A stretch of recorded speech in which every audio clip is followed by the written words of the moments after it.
ఇక్కడ వాతావరణం ఎట్లుంది? 100% ఇక్కడ కాంగ్రెస్ గెలుస్తుందండి. 10 ఏళ్ళగానే అభివృద్ధి ఏమైనా జూబ్లీహిల్స్ లో అంటే రోడ్లు అట్లాంటివి ఏమన్నా జరుగుతున్నాయి? ఎమ్మెల్యే ఉన్నా లేకున్నా కూడా పనులు అయితే బాగా జరుగుతున్నాయండి. ఎందుకంటే ఏ పనులు అయితే అవతలేవు. ఇప్పుడు కళ్యాణ లక్ష్మి చెక్కులు కానీ గవర్నమెంట్లు ఇచ్చేటువంటి స్కీములు అన్నిటి కూడా మంచి ఇంప్లిమెంట్ ఉంది. అదే విధంగా రేవంత్ రెడ్డి గారికి ఒక ముఖ్యంగా చెప్పాలంటే ఏంటంటే ఉద్యోగ అవకాశాలు అయితే మన యువతకి చాలా అయితే కల్పిస్తుంది. ఏ విధంగా చెప్పగలుగుతున్నారు అంటే ఎవరైనా కూడా ఇక్కడ జూబ్లీహిల్స్ లా కాంగ్రెస్ పార్టీ మొక్క చూసి ఓట్లు పడతాయండి.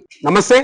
ఈ రోజు జూబ్లీహిల్స్ ఎలక్షన్స్ లో చాలా మంది పింక్ పెయిడ్ బ్యాచ్ ఏం చేస్తున్నారంటే చిన్నపిల్లల దగ్గర పోయి మీరు ఓటు ఎవరికి వేస్తారు అదే వేస్తారని బీఆర్ఎస్ కి భజన చేసుకుంటున్నారు. నేను ఈ రోజు జూబ్లీహిల్స్ కాన్స్టిట్యూన్స్ కి వచ్చిన ఇక్కడ ప్రేమ్ నగర్ కి వచ్చిన ఒకసారి ఇక్కడ వాతావరణం ఏందో మనం తెలుసుకుందాం. నమస్తే అన్న.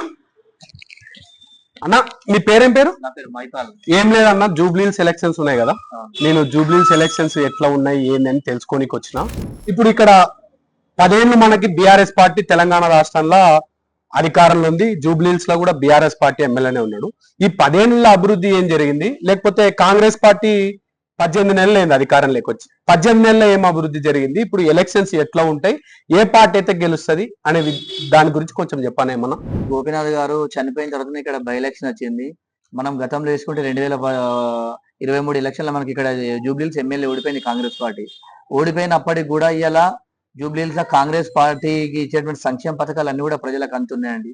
మనం చూసుకుంటే ఇక్కడ సన్నబియ్య కార్యక్రమం కానీ, అదేవిధంగా రేషన్ కార్డ్స్ కానీ, అదేవిధంగా మనం చూసుకుంటే కూడా ఉచిత కరెంటు కానీ, ఇవన్నీ మంచి స్కీములు మాత్రం ప్రజలకైతే నేరుగా అందుతున్నాయి. అంటే 10 ఏళ్ళగానే అభివృద్ధి ఏమన్నా జూబ్లీహిల్స్ లో అంటే రోడ్లు అట్లాంటివి ఏమన్నా జరుగుతున్నాయి అభివృద్ధి? అంటే ఇప్పుడు ఎలక్షన్స్ కాబట్టి చాలా వరకు అయితే అభివృద్ధి జరుగుతుంది. ఎందుకంటే మాకు ఎమ్మెల్యే లేడుగా ఇక్కడ ఎమ్మెల్యే ఉంటేనేమో కాంగ్రెస్ అధికార పార్టీ ఎమ్మెల్యే ఉంటే అది ఉంటుంది. ఆ ఎమ్మెల్యే టీఆర్ఎస్ గెలిచిండు కాబట్టి, కానీ ఇప్పుడు కూడా గెలిచిన వాళ్ళు ఎమ్మెల్యే ఉన్నా లేకున్నా కూడా పనులు అయితే బాగా జరుగుతున్నాయండి. ఎందుకంటే ఏ పనులు అయితే అవతలేవు. ఇప్పుడు కళ్యాణ లక్ష్మి చెక్కులు కానీ, తర్వాత ప్రతిదీ కూడా గవర్నమెంట్లు ఇచ్చేటువంటి స్కీములు అన్నిటి కూడా మంచి ఇంప్లిమెంట్ ఉంది. అదేవిధంగా రేవంత్ రెడ్డి గారికి ఒక ముఖ్యంగా చెప్పాలంటే ఏంటంటే ఉద్యోగ అవకాశాలు అయితే మన యువతకి చాలా అయితే కల్పిస్తుంది, మంచిగా చేస్తుంది అతను. అంటే ఇప్పుడు ఎలక్షన్ ఎట్లుంటది అనుకుంటున్నారు అంటే, కాంగ్రెస్ పార్టీ అధికారంలో ఉంది, ఇంకో పక్క బీఆర్ఎస్ వాళ్ళు ఎమ్మెల్యే చనిపోయినారు, సానుభూతి అది అని అంటున్నారు. కేటీఆర్ కూడా ఏమేమో చెప్పి గెలుస్తాం మేమే అంటున్నారు. ఇక్కడ వాతావరణం ఎట్లుంది? 100% ఇక్కడ కాంగ్రెస్ గెలుస్తుందండి.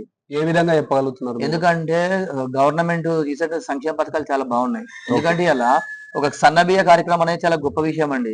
ఎందుకంటే మనం చూసుకుంటే ఇక్కడ మన తెలంగాణ ప్రాంతంలో డబ్బులున్నోడు పేదోడు అనేది ఏం లేకుండా అందరు కూడా సమానంగా తిండి తినాలి, సమానంగా ఉండాలని సన్నబియ్య కార్యక్రమం తీసుకొచ్చారండి. దేశంలో ఎక్కడ లేనటువంటి మంచి స్కీము. ఇలా సన్నబియ్యం చూసి ఎంత మంచిగా ఉన్నాయండి, మనం దుకాణంలో కొనుక్కునే దానికన్నా మంచిగా ఉన్నాయి.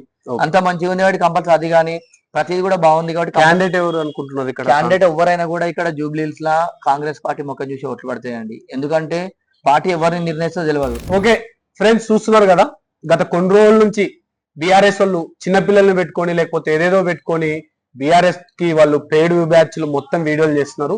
ఏందో తెలుసుకుందామని నేను ఇవాళ రియాలిటీ కోసం జూబ్లీహిల్స్ కి ప్రత్యేకంగా వచ్చి నేను ఇల్లు తిరగడం జరుగుతుంది. ఇక్కడ చూస్తున్నారు, ఒక యువకుడిని కలిసినాం. ఆయన ఎట్లా చెప్తున్నాడు, ఏం చేస్తున్నాడు అనేది మీరు అందరు చూస్తున్నారు కదా. ఇక్కడ ప్రజలు మాత్రం కాంగ్రెస్ పార్టీకి ఈసారి పట్టం కలుపుతారు. ఖచ్చితంగా కాంగ్రెస్ పార్టీ అభ్యర్థి ఇక్కడ గెలుస్తారని వాళ్ళు స్పష్టంగా తెలియజేస్తున్నారు. కాబట్టి మీరందరూ కూడా తెలుసుకోవాలని నేను చిన్న ప్రయత్నం. జై హింద్, జై తెలంగాణ.